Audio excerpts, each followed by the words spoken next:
Merchant navy का उदाहरण लें।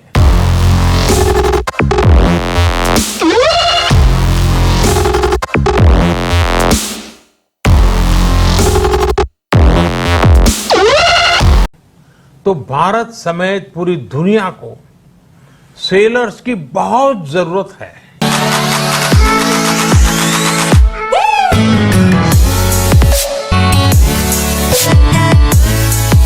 हमारी तो 7,500 किलोमीटर से लंबी कोस्टलाइन है। बड़ी संख्या में हमारा यूथ समुद्र और तटीय परिस्थितियों से परिचित है।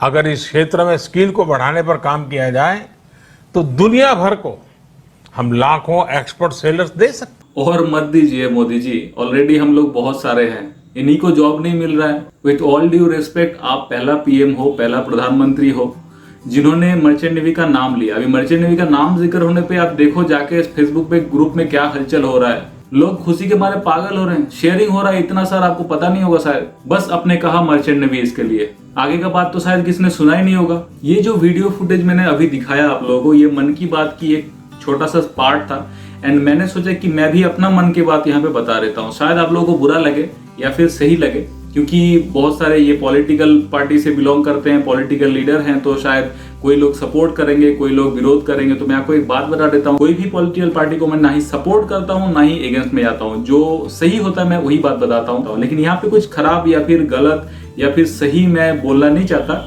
बस जो बात मन की बात में हाईलाइट हुआ है एंड सीफेयर्स के बीच में हलचल मचा हुआ है, उसी के बारे में थोड़ा सा डिस्कशन करने के लिए ये वीडियो में बनाने जा रहा हूँ। प्रधानमंत्री के अनुसार हम लोग लाखों सीफेयर्स प्रोड्यूस कर सकते हैं, लेकिन आपको पता होगा एंड मैंने भी एक वीडियो में ऑलरेडी बता चुका हूं कि अगर हम लोग सिर्फ जीपी रेटिंग का पकड़ लेते हैं, जीपी रेटिंग कोर्स करके साल में पूरे देश से लगभग 30,000 लड़के निकलते हैं, लेकिन उसके पास कोई जॉब नहीं रहता है। तो सिर्फ प्रोड्यूस करना ही बड़ी बात नहीं, वो तो ऑलरेडी आप लोग कर रहे हो, डीजीसीपी ऑलरेडी कर रहे हो, उसके ऊपर कोई रूल्स रेगुलेशन में नहीं है, वो लोग सोचता भी नहीं कि उनको कहां से जॉब मिलेगा।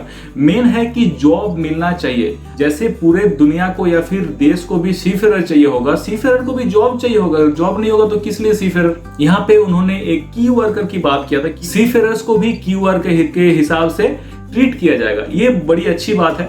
सीफेयर्स को अगर की वर्कर के हिसाब से ट्रीट किया जाए, ये होना भी चाहिए, मैं भी सपोर्ट करता हूँ। अभी आगे जाके देखना पड़ेगा कि क्या क्या फैसिलिटीज हम लोगों को मिलता है, मतलब एज ए क्यू वर्कर जो बाकी लोगों को मिलता है, क्या हम लोगों को वो चीज मिलेगा, ये देखने लायक बात है। अगर मिलता है तो बहुत बढ़िया है। आपको यहाँ पे फोकस करना चाहिए। जो हम लोग अभी बहुत उछल कूद रहे हैं ना कि पीएम मोदी ने मन की बात में बताया, मन की बात में बताया, ये अच्छी बात है कि पीएम मोदी ने मन की बात बताया। इनमें से जो अच्छी चीज है उसको मैं दाद देता हूँ, लेकिन कुछ बात ऐसे भी हैं जो मैं नहीं मान सकता। जैसे ये सीफेयर प्रोड्यूस करने की बात है। हम लोग बहुत साल से हैं, जो इंडियन सीफेयर्स हैं, इनका क्वालिटी प्रोफेशनल तरीके से बहुत ऊंचा है। एंड आपको पता होगा, अगर आप सेलर हो या फिर नहीं हो तो मैं आपको बताता हूं कि दुनिया भर में फिलिपिनो एंड इंडियन का नाम सबसे ज्यादा है सी लाइन में। मतलब अगर मर्चेंट नेवी की बात करें, सेलर्स की बात करें, तो इंडियन का नाम एंड फिलिपिनोज का नाम सबसे पहले आता है।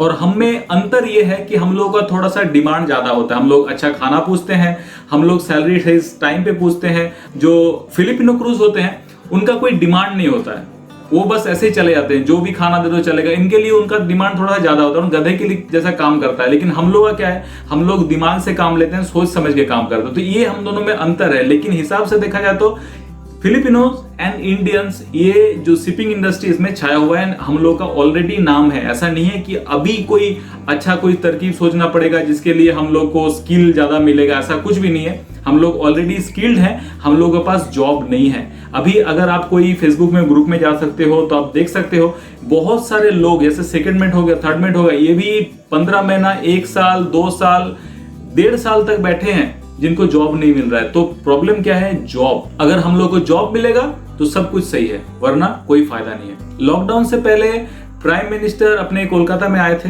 एंड कोलकाता पोर्ट ट्रस्ट का जो नाम है उसको चेंज करा के श्यामा प्रसाद मुखर्जी के नाम पे दिया गया है। एंड ये इसमें कोई ऐतराज मुझे नहीं है, ना ही मुझे ऐतराज है, ना ही कोई मैंने देखा कि किसी को ऐतराज है, तो किसी को भी ऐतराज नहीं है। लेकिन मेरा ऐसा मानना है कि नाम चेंज कराने से कुछ होता नहीं है। आप श्यामा प्रसाद मुखर्जी के नाम से दो या नेताजी सुभाष चंद्र बोस के नाम पे दो या फिर खुद अपने नाम पे रख लो, कोई प्रॉब्लम नहीं है। लेकिन कोलकाता पोर्ट का जो हाल है उसको सुधारना चाहिए। अभी इंडिया में कोस्ट लाइन 7,500 किलोमीटर आप लोग बोल रहे हो, बहुत अच्छी बात है। मैंने गूगल में भी चेक किया, एकदम एग्जैक्ट ही है। लेकिन हम लोग को देखना पड़ेगा कितना पोर्ट एक्टिव है। अगर आप चाइना की बात करो तो चाइना में देखो इतने सारे पोर्ट्स हैं, सारे पोर्ट्स एक्टिव है, उनमें डेप्थ उतना है, बड़े जहाज घुसते हैं एंड व्यापार भी सही से होता है। लेकिन हम लोग का इंडिया में कितना व्यापार होता है, आपको क्या लगता है? मुंबई, गुजरात, चेन्नई और केरला के पोर्ट, इतना ही चलता है। कोलकाता देखा तो कोलकाता बिल्कुल डूब गया है। पोर्ट के हिसाब से कोलकाता में कुछ नहीं है। Haldia port and Khidirpur dock जो भी है, खिदिरपुर में बड़ा जहाज घुसता नहीं है क्योंकि उसमें डेप्थ नहीं है। तो मेरे हिसाब से ये पोर्ट ट्रस्ट का नाम चेंज करने से कुछ होता नहीं। इससे अच्छा काम करो। काम अगर वो डेप्थ ज्यादा कराते हो तो शायद व्यापार भी ज्यादा होगा, लोग आएंगे और व्यापार होगा। मतलब कि वेस्ट बंगाल की तरक्की के लिए मैं नहीं बोल रहा हूँ, कोलकाता की तरक्की के लिए मैं नहीं बोल रहा हूँ, मैं पूरे देश की तरक्की के लिए कह रहा हूँ। क्योंकि ये स्टेट वाइज नहीं होता है। ये जो इंपोर्ट एक्सपोर्ट का काम होता है, इससे बेनिफिट पूरा देश को होता है, ना ही कोई स्टेट को होता है। पार्शियली स्टेट को हो सकता है लेकिन देश के लिए तो होता है सब कुछ। तो मेरे हिसाब से ना ये बोलने पे बड़ा आसान है, लेकिन हम लोग का जो एक्चुअली जहां पे फोकस करना चाहिए वो कहीं और फोकस करना चाहिए। हम लोग गलत जगह पे फोकस कर रहे हैं। अपने सीफेयर स्किल्ड हैं, अपने सीफेयर पैसा देके अपना कोर्स कर रहे हैं, प्रीसी ट्रेनिंग कंप्लीट कर रहे हैं। जैसे आप लोग गवर्नमेंट के हिसाब से जैसे आप रूल बनाते हो उसी को फॉलो करते हो। रूल तो ऐसे बनाते हो जैसे सीओपी वर्कशीपिंग कैसे निकालें, क्या क्या आपका रूल्स है वो तो आप खुद ही नहीं बता सकते। डीजी शिपिंग में मैं एक वीडियो बनाता हूँ सीओपी के ऊपर तो मुझे 70 पेजेस पढ़ना पड़ता है। वो भी एक पेज से दूसरा पेज जाम कराते हैं, उससे कहीं और जाम कराता है। टोटल एक्यूमुलेट करके मैं एक सही चीज में आता हूँ जो 5 मिनट की बात है। ये 5 मिनट डीजी शिपिंग एक पन्ने में नहीं लिख सकता है। उसके लिए वो आपको गोल गोल गोल गोल घुमाता रहेगा। मुझे समझ में नहीं आता कि ये लोग रूल्स ऐसे क्यों बनाते हैं। एक सीधा सा बता दो ना कि आपको अगर वर्कशीपिंग चाहिए तो आपको ये चाहिए, आपको अगर सीओपी चाहिए तो ये चाहिए। वो नहीं बताएगा, वो घुमा फिरा के फिर लास्ट में सारे कंफ्यूज होते हैं। तो ये जो परेशानी होता है, ये परेशानी झेलने के लिए मतलब कोई झेल नहीं सकता है तो वो लोग क्या करते हैं, एजेंट के पास चले जाते हैं। एजेंट भारी भरकम रकम खींच लेता है उन लोगों से। तो इसके लिए जिम्मेदार कौन है? सीफेयर जिम्मेदार है क्या? नहीं है ना, क्योंकि उन लोगों को आप क्लियर नहीं कर सकते, आप सही से नहीं बता रहे हो, वो लोग कंफ्यूज हैं। तो ये आप परेशान कर रहे हो सीफेयर्स को।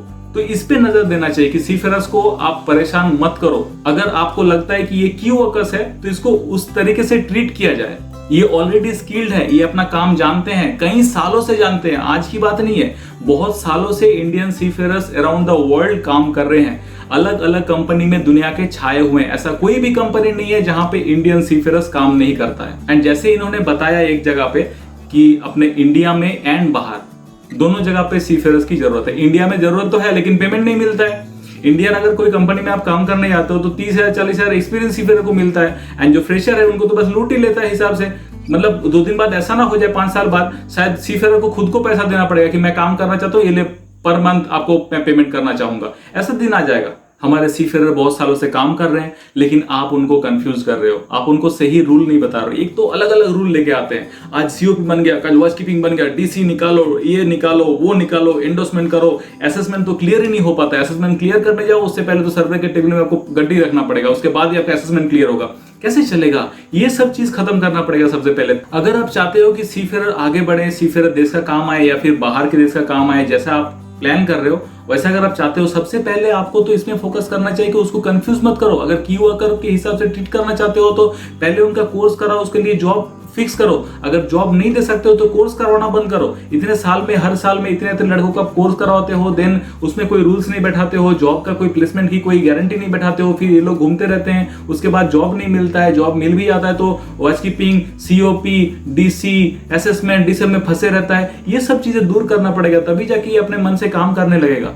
मैं अपने प्राइम मिनिस्टर को रिस्पेक्ट करता हूं, मैं अपने देश को रिस्पेक्ट करता हूं। मैं चाहता हूं कि प्राइम मिनिस्टर के हाथ पकड़ के हम लोग एक नया सुबह देखें, इंडिया और आगे चले जाएं, सबके साथ मिलके हम लोग कुछ ऐसा करें जो सारे देश के ऊपर अपना नाम आ जाए। मैं ये चाहता हूं, लेकिन जो फोकस हो रहा है वो गलत जगह पे फोकस हो रहा है। मोदी जी का अपना मन की बात था, मैं यहाँ पे अपना मन की बात बताया। अभी बाकी सब आप लोगों के ऊपर है, आप लोग क्या सोचते हो जरूर कमेंट बॉक्स में जाके बताइए। एंड अगर वीडियो पसंद आए तो लाइक कीजिए, शेयर कीजिए दोस्तों के साथ and please subscribe to my channel. बगल में जो बेल आइकन है उसको दबाना ना भूलेगा ताकि जो मेरे अपकमिंग वीडियोस हैं उसके नोटिफिकेशन आपके पास सबसे पहले पहुंच जाए। Thanks for watching.